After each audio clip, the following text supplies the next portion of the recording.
এই যে ছবি তোলা, এই যে ভিডিও তোলা, এটা আপনারা রিস্ক নিয়ে সাথে দাঁড়িয়ে থেকে এগুলো করার কারণে সবাই জেনেছে যে এই যে আপনার যে মহৎ একটা কাজ, মানে আপনাদের আমি অবাক হয়ে যাই, কোনো বুলেট প্রুফ ভেস্ট নাই, মাথায় হেলমেট নাই, কিচ্ছু নাই, তার কি হৃদয় দিয়ে আপনার কাজটা করেছেন, মানে এটা তো সবাই মিলে আপনাদেরকে স্যালুট করা উচিত। এই জার্নালিজম বাংলাদেশে, এই যে একটা অকুতোভয় জার্নালিজম, এটা আমরা খালি গল্প পড়ে আসছি। আমরা যাদেরকে জানতাম যেগুলো অকুতোভয় জার্নালিস্ট, পরে দেখি সব অকুতোভয় না, সব চামচা জার্নালিস্ট।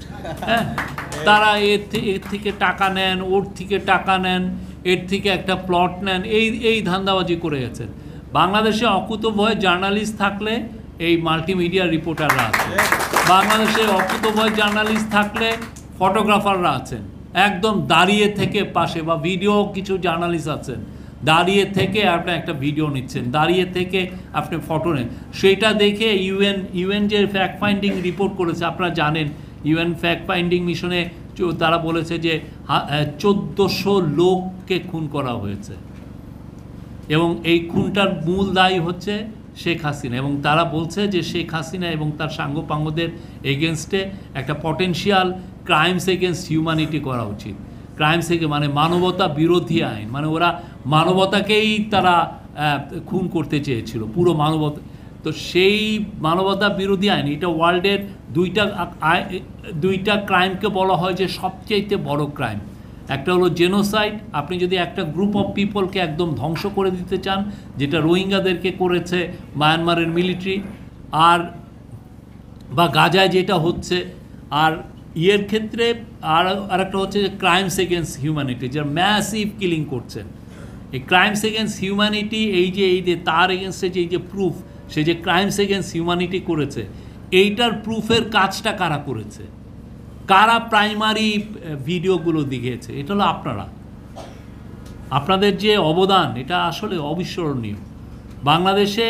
তবে আপনাদের এই অবদান আমরা খালি মুখে বললাম আর কিছু করলাম না, তা তো হয় না। আমাদের উচিত সত্যিকার অর্থে মাল্টিমিডিয়া রিপোর্টারদেরকে আরও স্বীকৃতি দেওয়া, তাদের বেতনাদি। আপনারা জানেন যে বাংলাদেশে সত্যিকার অর্থে গুটি কয়েক লোক যারা মালিকের খুব আশেপাশে থাকে, মালিককে খুব ভালো চিনে বা এডিটরকে খুব ভালো চামচামি করতে পারে, তারা ভালো বেতন পায়।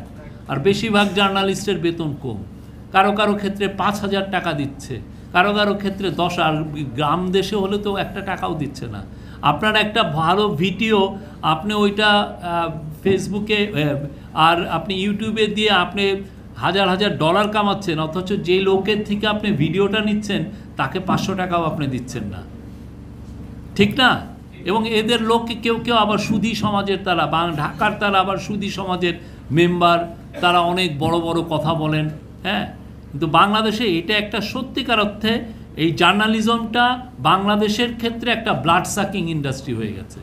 আপনার রক্ত কেমনে চুষে খাওয়া যায়, মানে আপনি একটা মোহে পড়ে এখানে আসেন, আপনার চেহারা, আপনি একটা জার্নালিজমটা আপনি প্যাশন হিসেবে নেন, আপনি আসেন, কিন্তু ওই আপনার আশাটাকে এক্সপ্লয়েট করা হচ্ছে মালিকরা।